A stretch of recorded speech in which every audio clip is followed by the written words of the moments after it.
Tu es arrivé à cette vidéo parce que quelque chose dans ta vie n'a plus de sens à l'ancienne. Peut-être que ton corps émet des signaux étranges. Peut-être te sens-tu différent à l'intérieur, comme si quelque chose changeait sans que tu l'aies demandé. Peut-être que les gens autour de toi perçoivent quelque chose de différent en toi, même s'ils ne peuvent le nommer. Et peut-être, au fond, sais-tu déjà que ce qui se passe n'est pas une maladie. C'est une transformation. Et cette vidéo va te le prouver par la science, par la spiritualité et avec une clarté que tu n'oublieras jamais. Reste jusqu'au bout, car ce que je vais te révéler ici va radicalement changer la façon dont tu vois chaque défi que tu vis en ce moment.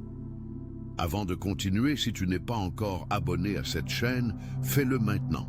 Active la cloche de notification aussi, parce que ce que l'on partage ici n'est pas un contenu comme les autres. C'est une véritable transformation. Commençons par une question que tu ne t'es peut-être jamais posée aussi directement. Et si tes pires moments n'étaient pas une punition, mais une préparation? Et si l'épuisement que tu ressens n'était pas une faiblesse, mais le prix d'une métamorphose qui est en train de se produire en ce moment même à l'intérieur de toi, au niveau cellulaire, énergétique et spirituel? Il existe un phénomène que la médecine conventionnelle ne nomme pas vraiment, que la psychologie commence à peine à comprendre, et que les traditions spirituelles les plus anciennes du monde décrivent depuis des millénaires. Il a plusieurs noms: nuit noire de l'âme, éveil spirituel, transmutation, initiation. Mais quel que soit le nom, les symptômes sont presque toujours les mêmes. Et tu en ressens probablement certains en ce moment même. Je vais t'énumérer ces symptômes dans un instant. Mais avant, il faut que tu comprennes le contexte. Car sans contexte, les symptômes ressemblent à une maladie. Avec le contexte, ils révèlent exactement ce qu'ils sont. Des signes que tu as été choisi pour un voyage que la plupart des gens n'auront jamais le courage de parcourir. La structure invisible de ton existence. Avant même ton premier souffle, une prophétie a été gravée dans la structure invisible de la réalité.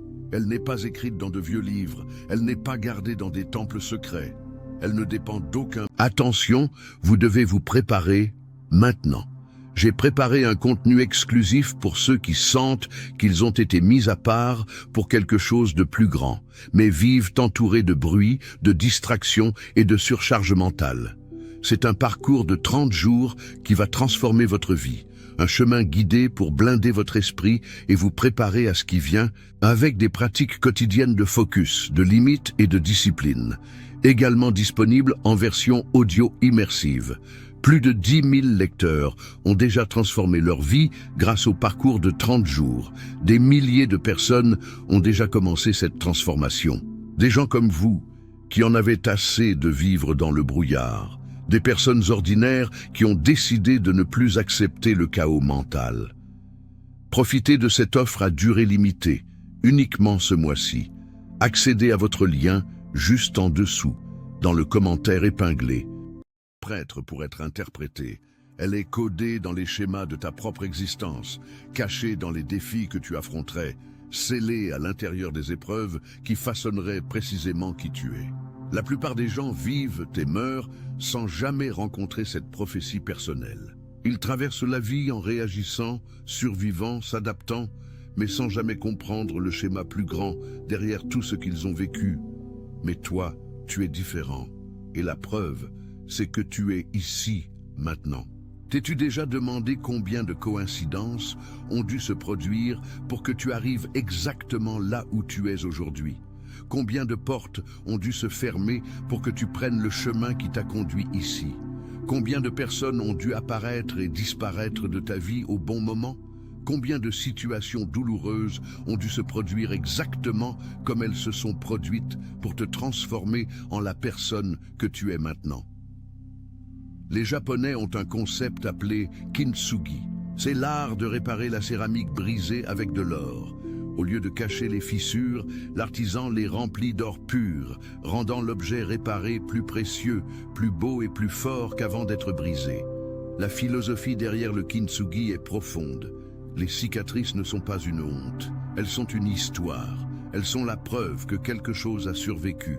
Et entre les bonnes mains, ces cicatrices deviennent l'or lui-même. Tu es cet objet réparé avec de l'or. Et le processus de réparation est encore en cours. Les symptômes que personne ne t'a expliqués. Maintenant parlons des symptômes, car si tu traverses un éveil, ton corps et ton esprit vont présenter des signes très spécifiques. Et la plupart des gens courent chez le médecin désespérés, sans comprendre que ces signes font partie d'un processus sacré de transformation. Sois attentif et compte mentalement combien de ceux-ci tu reconnais dans ta propre vie. Le premier symptôme est la fatigue inexplicable. Ce n'est pas la fatigue du travail, ce n'est pas un manque de sommeil. C'est un épuisement qui vient de l'intérieur, comme si tes cellules traversaient une refonte complète. Et c'est exactement ce qui se passe. La science confirme que lors de périodes de stress psychologique profond, le corps remodèle littéralement ses connexions neuronales. Ce processus consomme une quantité énorme d'énergie. Tu n'es pas malade, tu es en reconstruction. Le deuxième symptôme est l'hypersensibilité émotionnelle. Des choses qui ne t'affectaient pas avant te touchent maintenant profondément. Tu pleures devant des films qui ne t'émouvaient pas. Tu ressens la douleur des autres d'une manière qui semble physique. Tu te sens submergé dans des environnements très peuplés ou bruyants. Cela arrive parce que pendant l'éveil, le système nerveux se recalibre pour une fréquence de perception plus élevée. Tu ne deviens pas faible. Tu deviens plus sensible. Et la sensibilité est une forme d'intelligence que le monde moderne a sous-évaluée de manière criminelle. Le troisième symptôme est la perte d'intérêt pour des choses qui te procuraient du plaisir. Des relations qui avaient du sens semblent maintenant vides.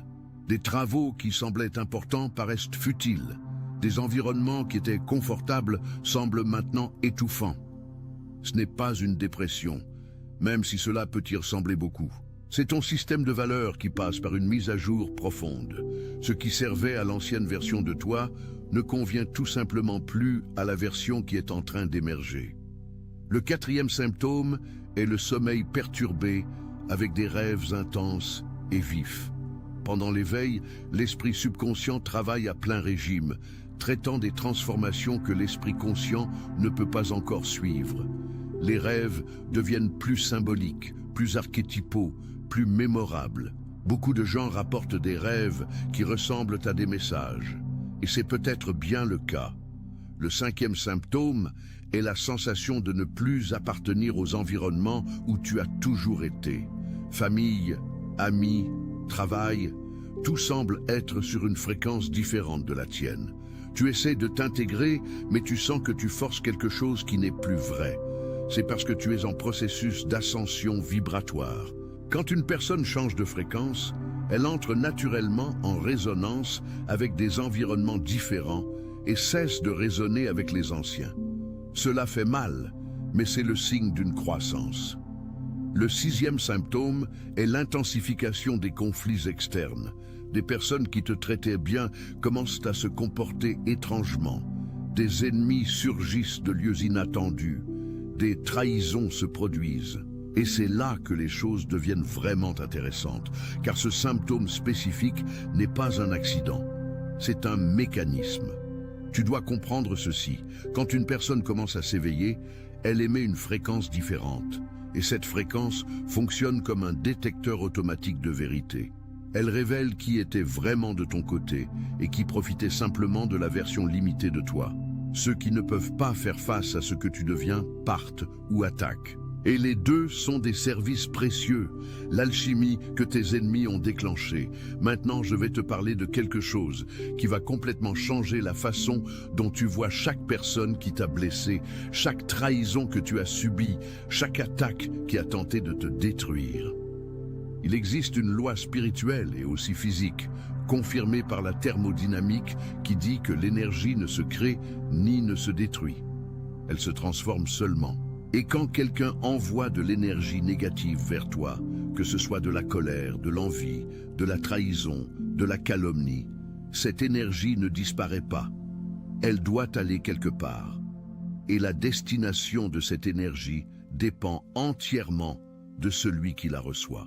Une personne ordinaire reçoit de l'énergie négative et l'absorbe comme un poison. Elle tombe malade. Elle devient amère, elle est paralysée. Elle passe des années à ruminer des rancunes qui ne font que l'empoisonner davantage. Mais il existe un type rare de personnes qui fonctionnent complètement différemment. Les alchimistes. Pas au sens littéral de transformer le plomb en or, bien que cette métaphore soit parfaite. Mais quelqu'un avec la rare capacité de transmuter toute expérience en pouvoir, tout poison en remède, toute attaque en avantage stratégique. Et la question que je veux te poser maintenant est directe. As-tu déjà remarqué que chaque fois que quelqu'un a essayé de te détruire, tu en es sorti plus fort? Pense à la dernière grande trahison que tu as subie. Sur le moment, cela semblait la fin du monde. Il semblait que tu ne survivrais pas à cette douleur. Mais aujourd'hui, en regardant en arrière, que vois-tu? Tu vois une version de toi qui n'existait pas avant cette trahison. Tu vois une sagesse qui a coûté cher, mais que personne ne peut enlever. Tu vois des frontières que tu as appris à établir. Tu vois une clarté sur qui mérite et qui ne mérite pas d'avoir accès à ta vie. Tes ennemis pensaient qu'ils jetaient de l'eau sur ton feu. En réalité, ils jetaient de l'essence. Ils pensaient diminuer ta lumière. En réalité, ils augmentaient le voltage. Ils pensaient te démolir. En réalité, ils te construisaient. Et il y a un détail cruel et ironique dans toute cette histoire. Cruel pour eux, pas pour toi. Plus ils ont attaqué, plus ils ont fourni la matière première pour ta transformation. Chaque insulte portait de l'énergie. Chaque trahison contenait du pouvoir. Chaque attaque livrait de la force. Et entre tes mains, cette énergie a été transmutée en quelque chose qu'ils ne pourront jamais atteindre. Une sagesse vécue, une force éprouvée et une foi prouvée. Ce que la neuroscience dit à ce sujet. Je sais que beaucoup de gens qui regardent cette vidéo ont besoin d'une encre scientifique, pas seulement spirituelle. Alors allons-y. En 2004, le neuroscientifique Richard Tedeschi a inventé un terme aujourd'hui largement étudié dans les meilleures universités du monde. La croissance post-traumatique. Et les découvertes sont révolutionnaires. Tedeschi et ses collègues ont découvert qu'environ 70% des personnes qui traversent des événements traumatiques graves, qu'il s'agisse de pertes, de trahisons, de maladies, de crises, rapportent non seulement un rétablissement, mais une croissance significative dans des domaines qui vont bien au-delà de l'endroit où elles étaient avant le traumatisme. Elles ne sont pas revenues à l'état antérieur, elles sont allées au-delà. Cette croissance se manifeste dans 5 dimensions spécifiques et mesurables.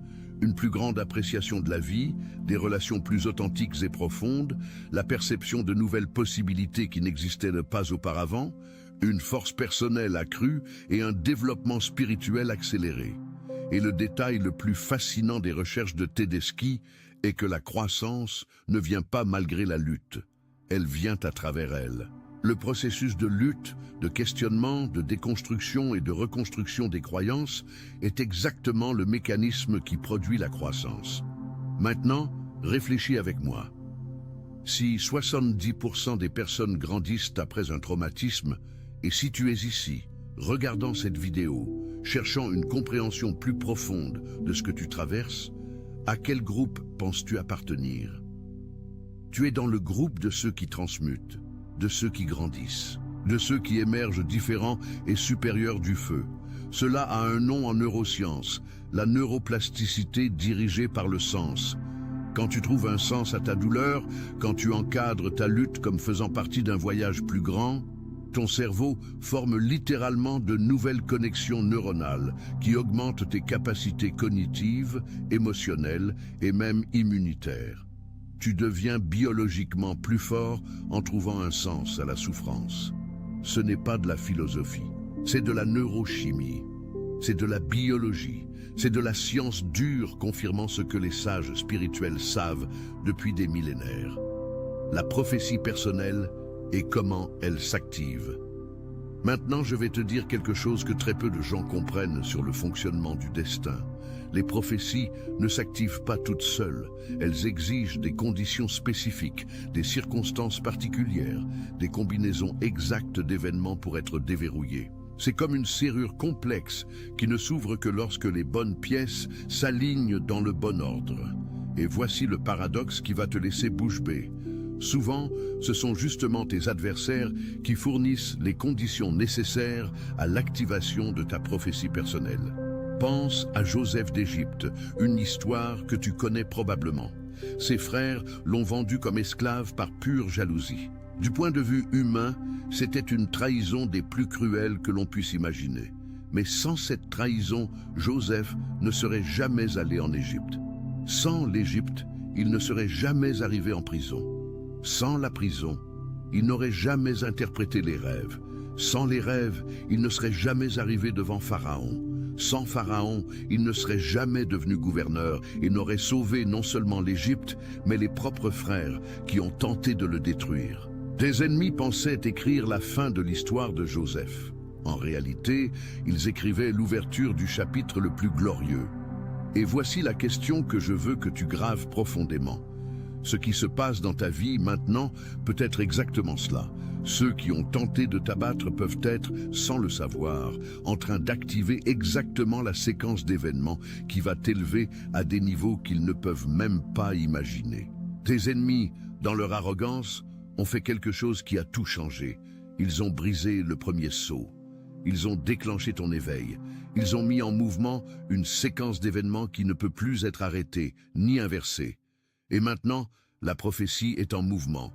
La réalité se remodèle autour de toi.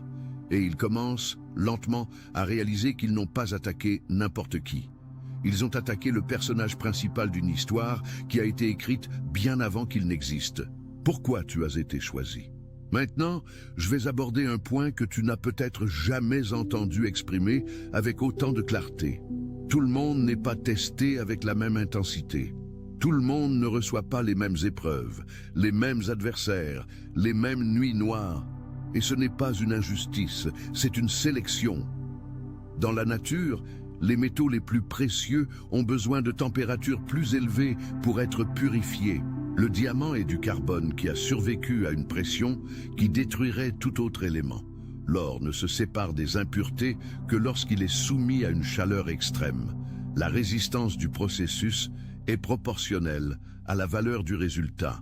Alors, quand ta vie semble plus difficile que celle des autres personnes autour de toi, quand tes épreuves semblent plus intenses, quand tes adversaires semblent plus déterminés, ce n'est pas le signe d'une malédiction. C'est le signe que ce qui est extrait de toi a une valeur correspondant à l'intensité du processus.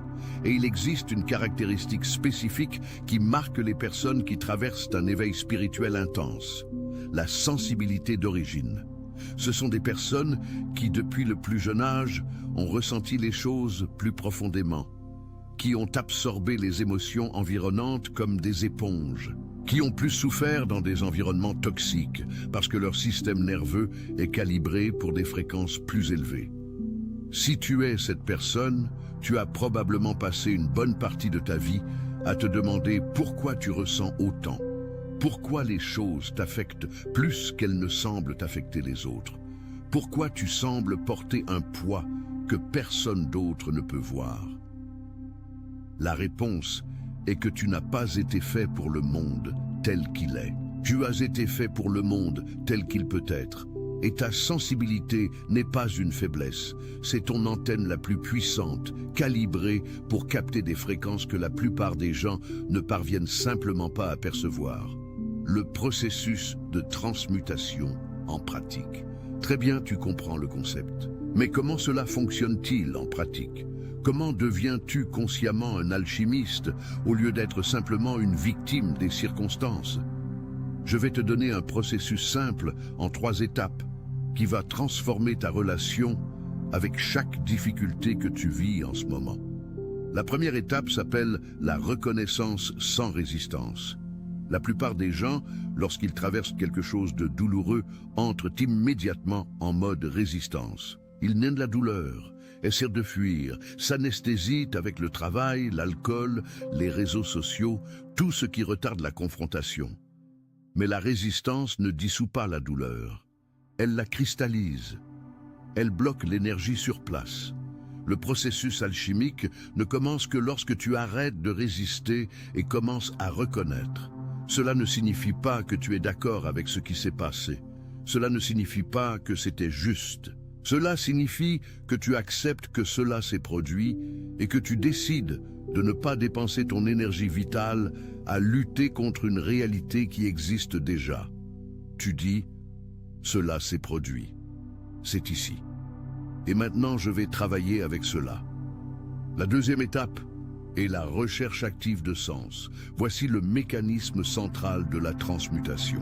Quand tu demandes non pas « pourquoi cela m'arrive-t-il » mais « qu'est-ce que cela essaie de m'enseigner ?» tu changes radicalement le traitement neurologique de l'expérience. La première question te positionne comme une victime passive de forces extérieures. La seconde te positionne comme un étudiant actif d'une école très exigeante. Et cette différence de positionnement a des conséquences physiques mesurables dans ton cerveau. Des recherches de l'université de Stanford montrent que les personnes qui trouvent un sens à des expériences difficiles présentent une activation moindre de l'amygdale, qui est le centre de la peur, et une activation plus importante du cortex préfrontal, qui est le centre du raisonnement stratégique. Littéralement, trouver un sens te fait mieux réfléchir. Alors, qu'est-ce que la trahison que tu as subie t'enseigne sur tes frontières? Qu'est-ce que la crise financière révèle sur tes valeurs réelles? Qu'est-ce que la maladie signale sur la façon dont tu as traité ton propre corps et tes propres besoins? La troisième étape est l'intégration active.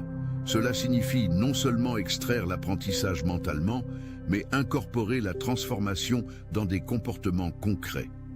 Un alchimiste ne pense pas seulement différemment. Il agit différemment. Chaque prise de conscience doit devenir un changement réel, une frontière établie, une décision prise, un ancien schéma abandonné, une nouvelle version de toi mise en pratique. C'est à cette troisième étape que la plupart des gens échouent. Ils ont la prise de conscience, ressentent la transformation, mais reviennent au même schéma parce que changer de comportement exige un effort constant. Et c'est exactement pourquoi l'éveil fait mal. Parce qu'il n'accepte pas que tu saches sans changer. Il exige que tu deviennes.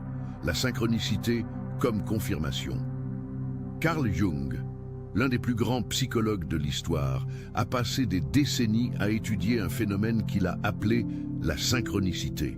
L'occurrence d'événements apparemment non liés qui pourtant ont une connexion de sens qui transcende la probabilité aléatoire. As-tu déjà eu l'expérience de penser à quelqu'un et que le téléphone sonne avec cette personne à l'appareil? D'avoir besoin d'une information spécifique et qu'elle apparaisse de manière complètement inattendue, exactement quand tu en avais besoin? De traverser un doute profond et qu'un livre, une conversation, une vidéo apparaissent avec la réponse exacte? C'est la synchronicité. Et Jung soutenait que ces événements ne sont pas des coïncidences. Ce sont des points de convergence entre le monde interne et le monde externe.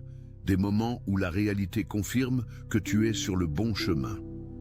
Et voici quelque chose que je veux que tu graves. Le fait que tu regardes cette vidéo maintenant, à ce moment précis de ta vie, avec ce que tu vis, n'est pas un accident. Tu as été guidé ici parce qu'il y avait quelque chose ici que tu avais besoin d'entendre. La question n'est pas de savoir si c'est vrai. La question est, que vas-tu faire de cette information? L'univers n'envoie pas de confirmation aux personnes qui ne sont pas sur le chemin. Il envoie des confirmations aux personnes qui sont en mouvement, qui cherchent, qui se transforment. Et tu es ici. Cela dit déjà quelque chose d'important sur où tu te trouves dans ton voyage. Quand le corps dit ce que l'âme vit. Revenons maintenant aux symptômes physiques, car c'est crucial pour beaucoup de gens qui regardent. La médecine psychosomatique, qui n'est plus une science marginale, mais un domaine reconnu et étudié dans les meilleures facultés de médecine du monde, confirme ce que les traditions spirituelles ont toujours su. Le corps est l'archive de ce que l'âme est en train de traiter. Quand tu traverses une transformation spirituelle profonde, le corps participe au processus. Et il participe de manières qui peuvent être alarmantes si tu ne sais pas ce qu'elles signalent.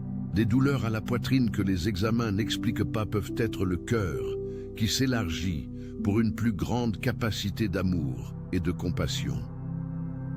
Des tensions chroniques dans les épaules et le cou peuvent être le poids symbolique de responsabilité que tu n'as pas encore appris à déléguer ou à lâcher.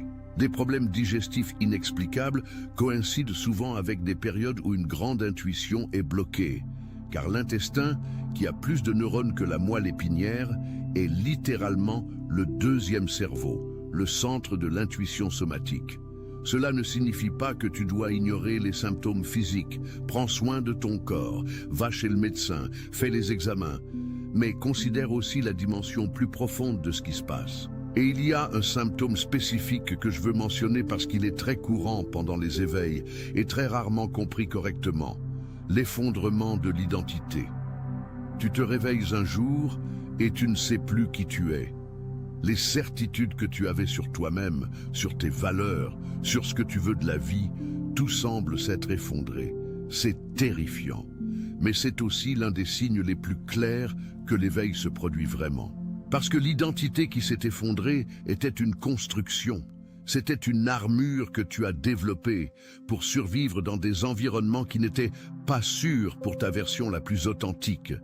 Et quand cette armure tombe, oui, tu es exposé. Oui, tu es vulnérable, mais tu es aussi libre de découvrir, peut-être pour la première fois dans ta vie adulte, qui tu es vraiment sans les couches de défense, de performance et d'adaptation que tu as utilisées si longtemps. L'effondrement de la fausse identité est la naissance de la véritable identité, et les naissances font toujours mal. Le tournant à venir. Je veux te parler maintenant de ce qui se passe après la phase la plus intense de l'éveil. Parce que si tu es en pleine nuit noire maintenant, tu as besoin de savoir ce qu'il y a de l'autre côté. Toutes les traditions spirituelles décrivent la même séquence: descente, traversée et ascension. Mort symbolique, période dans l'utérus et renaissance. Hiver, germination et floraison. Le schéma est universel parce qu'il est archétypal. C'est la structure de la transformation réelle. Et ce qui se passe après la traversée la plus intense est quelque chose que la plupart des personnes qui traversent un éveil décrivent avec des mots étonnamment similaires. Une paix profonde qui ne dépend pas des circonstances extérieures. Une clarté sur le but et la direction qui étaient auparavant impossibles. Des relations plus authentiques et nourrissantes. Une relation avec son propre corps et sa propre intuition complètement renouvelée. Et une capacité d'affecter positivement les gens autour de soi d'une manière qui n'existait pas auparavant. Tu deviens une ancre. Non parce que tu ne ressens plus, mais parce que tu as appris à ressentir sans te perdre. Tu deviens une référence. Non parce que tu es parfait, mais parce que tu es authentique. Tu deviens un champ de guérison. Non parce que tu as des réponses pour tous, mais parce que ta présence, forgée dans un feu réel, transmet quelque chose qui ne peut être simulé. Une authenticité qui a survécu. Et les personnes qui ont tenté de te détruire, elles vont en être témoins. Et elles vont comprendre, trop tard pour changer ce qu'elles ont fait, qu'elles ne combattaient pas un ennemi. Elles participaient, sans le savoir et sans le vouloir, à la création de quelque chose qu'elles ne peuvent vaincre. Ce qu'ils font maintenant. Si tu es arrivé jusqu'ici, je veux te donner quelque chose de concret à emporter. Pas seulement un aperçu, mais une action. La première chose que je veux que tu fasses aujourd'hui est d'arrêter de traiter tes symptômes comme des ennemis. Ta fatigue a quelque chose à te dire. Ton hypersensibilité a quelque chose à te montrer. Ton agitation a une destination à t'indiquer. Au lieu de lutter contre eux, commence à demander ce qu'ils communiquent. La deuxième chose est de créer un espace intentionnel pour le processus. L'éveil ne peut pas être accéléré, mais il peut être saboté. Il est saboté par un excès de bruit, de distraction, de stimulation constante. Tu as besoin de silence, tu as besoin de nature, tu as besoin de moments sans écran, sans notification, sans demande, où la voix la plus profonde de toi-même puisse être entendue. La troisième chose est d'arrêter de t'excuser pour la version de toi qui est en train d'émerger. Les gens autour de toi peuvent ne pas comprendre cette nouvelle fréquence. Ils peuvent se sentir mal à l'aise avec ta clarté, avec tes nouvelles frontières, avec ton refus de continuer à accepter ce qui ne te convient plus. C'est leur problème, pas le tien. Tu n'es pas ici pour être la même personne toute ta vie, pour que les autres se sentent à l'aise. Tu es ici pour devenir qui tu es, fait pour être. Et la quatrième chose est de cultiver la gratitude. Pas la gratitude performative de lister des bénédictions parce qu'un coach l'a dit, mais la gratitude profonde et radicale de reconnaître que même les choses les plus douloureuses de ta vie ont contribué à qui tu es aujourd'hui. Cela ne justifie pas ce qui était mal, cela n'efface pas la douleur, mais cela libère l'énergie qui était piégée dans le ressentiment et la transforme en carburant pour ce qui vient ensuite. Tu es le personnage principal.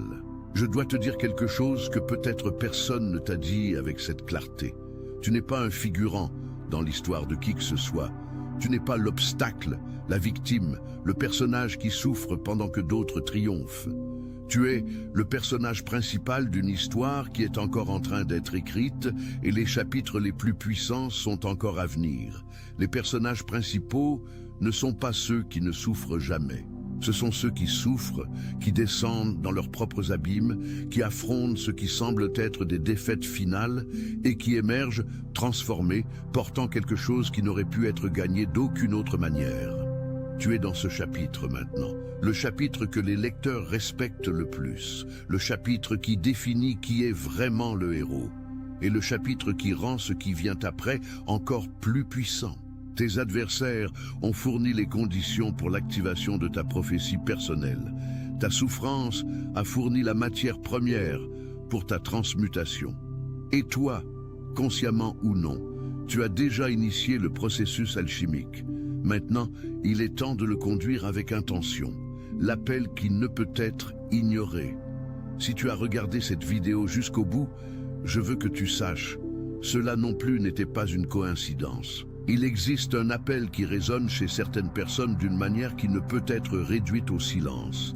C'est l'appel pour aller au-delà de la survie, pour transcender la réaction, pour s'éveiller vraiment de manière profonde, irréversible et transformatrice. Cet appel arrive enveloppé de défis. Il arrive déguisé en crise. Il arrive sous les formes qui font le plus mal, car seul ce qui fait vraiment mal a le pouvoir de réveiller ce qui dormait au plus profond de toi. Et si tu as ressenti, à un moment en regardant cette vidéo, cette sensation de « c'est de moi qu'il s'agit », cette reconnaissance que tu ne peux pas expliquer mais que tu ressens au centre de ta poitrine, alors tu sais de quoi je parle. L'appel est arrivé. Il est arrivé avant que tu ne trouves cette vidéo. Il continuera à arriver. Attention, vous devez vous préparer maintenant. J'ai préparé un contenu exclusif pour ceux qui sentent qu'ils ont été mis à part pour quelque chose de plus grand, mais vivent entourés de bruit, de distractions et de surcharge mentale. C'est un parcours de 30 jours qui va transformer votre vie. Un chemin guidé pour blinder votre esprit et vous préparer à ce qui vient avec des pratiques quotidiennes de focus, de limites et de discipline. Également disponible en version audio immersive. Plus de 10 000 lecteurs ont déjà transformé leur vie grâce au parcours de 30 jours. Des milliers de personnes ont déjà commencé cette transformation. Des gens comme vous, qui en avaient assez de vivre dans le brouillard. Des personnes ordinaires qui ont décidé de ne plus accepter le chaos mental. Profitez de cette offre à durée limitée, uniquement ce mois-ci. Accédez à votre lien juste en dessous, dans le commentaire épinglé.